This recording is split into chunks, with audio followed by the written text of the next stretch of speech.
গভীর রাত। মিশরের রাস্তায় শুধু চিৎকার আর আর্তনাদ। একজন মা আঁকড়ে ধরে আছেন তার সদ্যজাত শিশুকে, কিন্তু সৈন্যরা ছিনিয়ে নিচ্ছে তার কোল থেকে। এই নিষ্ঠুরতা কেন? কি অপরাধ এই নবজাতকদের? আজ আমরা শুনব সেই মহাকাব্য যেখানে একদিকে ছিল ক্ষমতার দম্ভ, অন্যদিকে ছিল আল্লাহর কুদরত। একদিকে অত্যাচারী ফেরাউন, অন্যদিকে আল্লাহর নবী মুসা। এই গল্পে আছে ভয়ঙ্কর অহংকার, অলৌকিক মুজেজা, জাদুকরদের পরাজয়, আর সবশেষে লোহিত সাগরের বুক চিরে পালানোর সেই অবিশ্বাস্য ঘটনা। তো চলুন শুরু করা যাক। মধ্যরাত, ফেরাউনের প্রাসাদে সবাই ঘুমিয়ে।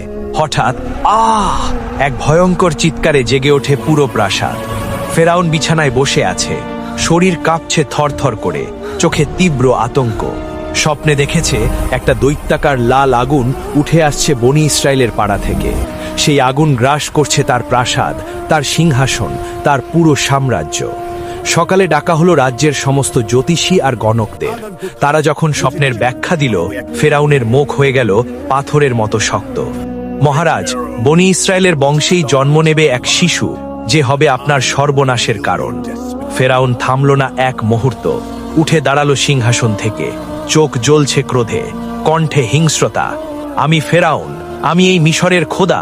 কোনো শিশু আমার ক্ষতি করবে, আমি আগেই তাকে শেষ করে দেব। তারপর দিল এক ভয়ঙ্কর হুকুম।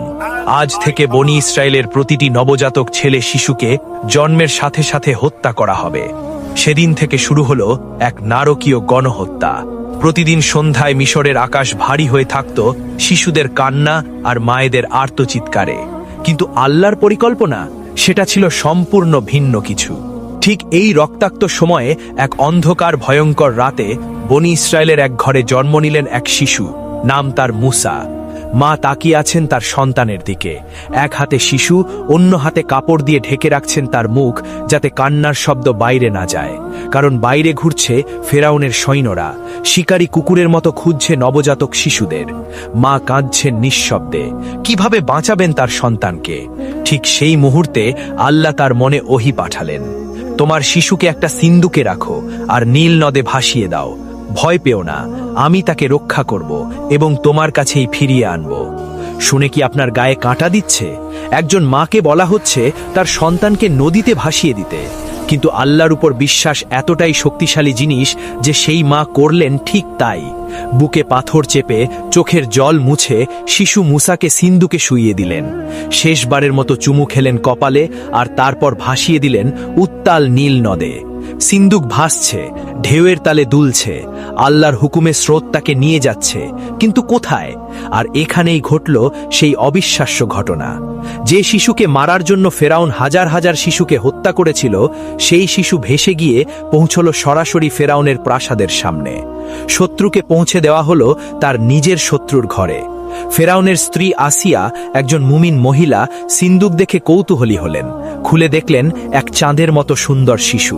তিনি ফেরাউনকে বললেন, এই শিশুটা আমরা পালন করি, হয়তো আমাদের কাজে লাগবে বা আমরা তাকে সন্তান বানাবো। ফেরাউন প্রথমে রাজি হলো না, কিন্তু আল্লাহ যখন চান, কে আটকাতে পারে? আসিয়ার অনুরোধে অবশেষে সে রাজি হলো। আর এভাবেই মুসা আলাইহিস সালাম বড় হতে লাগলেন ফেরাউনের নিজের প্রাসাদে। খুনি তার শিকারকেই লালন পালন করছে। দেখুন আল্লাহর পরিকল্পনা। বছর গড়িয়ে গেল। মুসা হলেন যুবক, শক্তিশালী, সাহসী, ন্যায়পরায়ণ।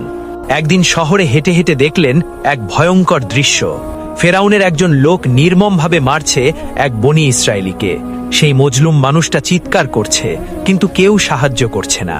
মুসা আর থাকতে পারলেন না, ছুটে গেলেন সেই জালিম লোকটাকে থামানোর জন্য। তাকে ধাক্কা দিলেন, কিন্তু মুসার শক্তি ছিল অনেক বেশি। সেই এক ধাক্কাতেই সেই লোকটা মারা গেল। মুসা হতবাক, তিনি চাননি এমনটা। সাথে সাথে আল্লাহর কাছে কেঁদে কেঁদে তওবা করলেন। কিন্তু খবর ছড়িয়ে গেল, ফেরাউন জানতে পারল।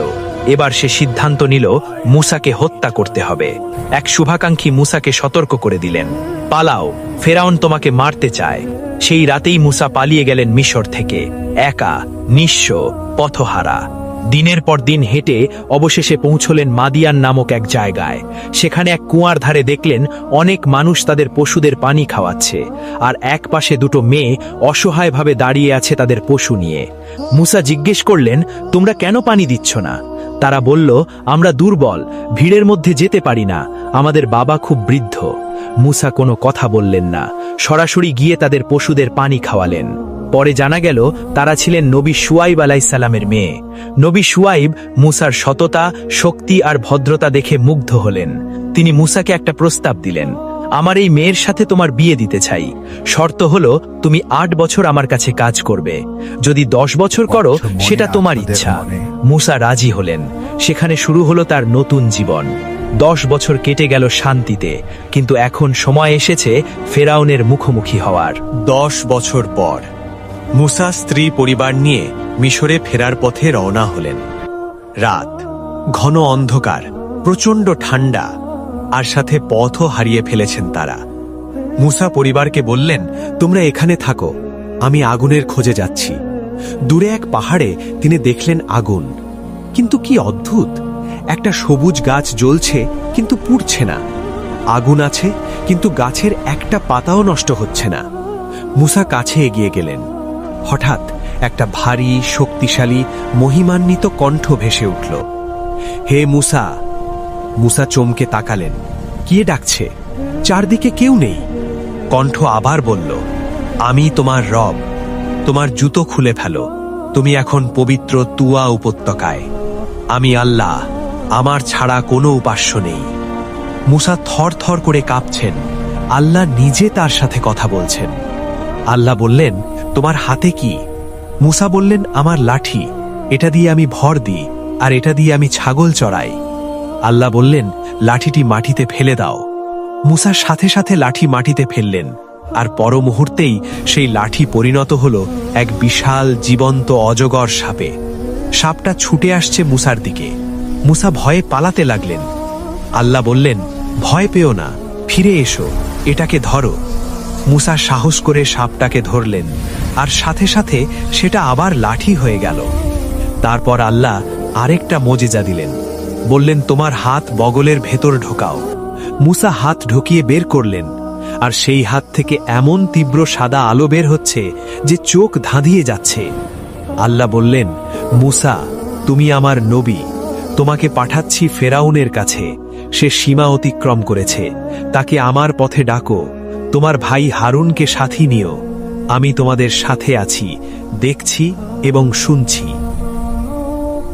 এবার যাওয়ার সময় ফেরাউনের মুখোমুখি হওয়ার। মুসা এবং হারুন আলাইহিসসালাম হাজির হলেন ফেরাউনের জাঁকজমকপূর্ণ দরবারে। ফেরাউন সিংহাসনে বসে আছে, চারপাশে তার মন্ত্রী, সেনাপতি, জাদুকররা। মুসা সোজাসুজি বললেন, আমি আল্লাহর রাসূল, তোমাকে তার পথে ডাকতে এসেছি। ফেরাউন হো হো করে হেসে উঠল, তুমি তুমি আমাকে শেখাবে? আমি তো এই মিশরের খোদা, তোমার আল্লাহ কোথায়? মুসা শান্ত স্বরে বললেন, আল্লাহ হলেন আসমান জমিনের রব। ফেরাউন ঠাট্টা করে বলল, প্রমাণ দেখাও, যদি সত্যি নবী হও তাহলে মোজেজা দেখাও। মুসা তার লাঠি মাটিতে ছুঁড়ে দিলেন। সাথে সাথে সেই লাঠি পরিণত হল বিশাল এক অজগর সাপে, এমন ভয়ঙ্কর যে দরবারের সবাই আতঙ্কিত হয়ে পড়ল। কিন্তু ফেরাউন অহংকারে অন্ধ। সে বলল, এটা জাদু, আমার জাদুকররাও এটা পারবে। তারপর সে ঘোষণা করল, একটা খোলা ময়দানে সবার সামনে প্রতিযোগিতা হবে, আমার জাদুকররা বনাম মুসা। নির্দিষ্ট দিনে হাজার হাজার মানুষ জড়ো হল। ফেরাউনের শত শত সেরা জাদুকর এসে দাঁড়ালো। জাদুকররা তাদের লাঠি আর রশি মাটিতে ছুঁড়ে দিল। মুহূর্তেই মনে হলো পুরো ময়দান হাজার হাজার সাপে ভর্তি হয়ে গেছে। সাপগুলো কিলবিল করছে, নড়ছে, মানুষ ভয়ে চিৎকার করছে। কিন্তু মুসা শান্ত, আল্লাহর উপর তার পূর্ণ আস্থা। তিনি তার লাঠি ছুঁড়ে দিলেন, আর যা হলো সেটা অবিশ্বাস্য। সেই লাঠি পরিণত হলো এক বিশাল সত্যিকারের অজগরে, এবং সেই অজগর একের পর এক জাদুকরদের সমস্ত নকল সাপ গিলতে শুরু করল। জাদুকররা বুঝতে পারল এটা জাদু নয়, এটা আল্লাহর কুদরত। সাথে সাথে সব জাদুকর মাটিতে সিজদায় পড়ে গেল। তারা চিৎকার করে বলল, আমরা ঈমান আনলাম মুসা ও হারুনের রবের উপর। ফেরাউন রাগে পাগল। সে হুমকি দিল, আমার অনুমতি ছাড়া ঈমান আনলে আমি তোমাদের হাত পা কেটে ফেলব, খেজুর গাছে ঝুলিয়ে রাখব। কিন্তু জাদুকররা নির্ভীক। তারা বলল, যা করার করো, আমরা সত্য দেখে ফেলেছি। ফেরাউন হেরে গেল নিজের পাতা ফাঁদে, কিন্তু সে হার মানতে রাজি না, বরং সে বনি ইসরায়েলের উপর আরো বেশি অত্যাচার শুরু করল। অত্যাচার যখন সীমা ছাড়িয়ে গেল, তখন আল্লাহ পাঠালেন একের পর এক গজব। প্রথমে এলো ভয়ঙ্কর খরা, ফসল শুকিয়ে গেল, মানুষ ক্ষুধার্ত। তারপর এলো পঙ্গপাল, লক্ষ লক্ষ পঙ্গপাল এসে সব শস্য খেয়ে ফেলল। তারপর উকুন আর পোকার উপদ্রব, মানুষ অস্থির। তারপর এলো ব্যাঙের মহামারী, ঘরে বাইরে সর্বত্র ব্যাঙ। আর শেষে নীল নদের পানি হয়ে গেল রক্ত, টকটকে লাল রক্ত। প্রতিবার বিপদে পড়ে ফেরাউন মুসার কাছে এসে বলতো, এই গজব তুলে নাও, আমি ঈমান আনব। কিন্তু গজব উঠে গেলে সে আবার মুখ ফিরিয়ে নিত। অবশেষে আল্লাহ মুসাকে নির্দেশ দিলেন, বনি ইসরায়েলকে নিয়ে মিশর ছেড়ে চলে যাও রাতের অন্ধকারে। মুসা সেই রাতে তার জাতিকে নিয়ে রওনা হলেন, কিন্তু ফেরাউন খবর পেয়ে গেল। সে তার বিশাল সেনাবাহিনী নিয়ে তাদের পিছু নিল। ভোর হতেই বনি ইসরায়েল পৌঁছে গেল লোহিত সাগরের তীরে।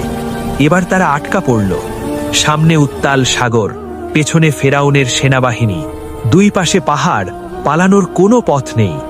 মানুষ ভয়ে চিৎকার করছে, মুসা, আমরা মরে গেলাম, ফেরাউন আমাদের মেরে ফেলবে। কিন্তু মুসা শান্ত। তিনি বললেন, না, আমার রব আমার সাথে আছেন, তিনি আমাদের পথ দেখাবেন। তারপর আল্লাহর নির্দেশে তিনি তার লাঠি দিয়ে সাগরে আঘাত করলেন, আর সাথে সাথে অবিশ্বাস্য এক দৃশ্য। বিশাল লোহিত সাগর মাঝখান থেকে দুই ভাগ হয়ে গেল। দুই পাশে পানি পাহাড়ের মতো দাঁড়িয়ে রইল, আর মাঝখানে তৈরি হলো শুকনো রাস্তা। বনি ইসরায়েল দ্রুত সেই রাস্তা দিয়ে পার হয়ে গেল। ফেরাউন দেখে হাসল। সে ভাবল, আমিও যাব। সে তার বিশাল সেনাবাহিনী নিয়ে সেই রাস্তায় নামল, অহংকারে বুক ফুলিয়ে। কিন্তু যখন ফেরাউন এবং তার সব সৈন্য রাস্তার মাঝখানে, ঠিক তখনই আল্লাহর হুকুমে দুই পাশের পানির পাহাড় সজোরে আছড়ে পড়ল তাদের উপর। প্রচণ্ড শব্দে ঢেউ এসে গ্রাস করল ফেরাউন আর তার পুরো সেনাবাহিনীকে। ডুবতে ডুবতে মৃত্যুর মুখোমুখি হয়ে ফেরাউন চিৎকার করে উঠল, আমি বিশ্বাস করি, বনি ইসরায়েল যে আল্লাহতে বিশ্বাস করে, আমিও তাতে বিশ্বাস করি। কিন্তু ফেরেশতা জিব্রাইল মাটি নিয়ে তার মুখে পুরে দিলেন, বললেন, এখন ঈমান? যখন মৃত্যু সামনে? মৃত্যুর সময় ঈমান কবুল হয় না। ফেরাউন ডুবে গেল।